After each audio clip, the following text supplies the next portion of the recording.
David O'Flaherty traveled more than 10,000 kilometers from South Korea to take the Cider and Perry Production Foundation course at Brock University. Cider, we believe, is going to be the new thing that's really going to take off in Korea.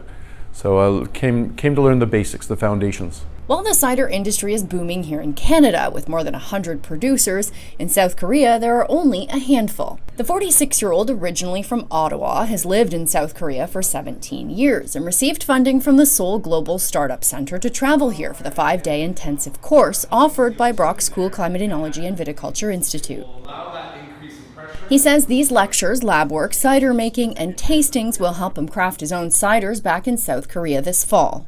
It's going to be called DMZ orchards. So the DMZ is the demilitarized zone. So our orchard, which we have in Korea, is right up by the demilitarized zone, right up by North Korea, where it's very clean and pure out there.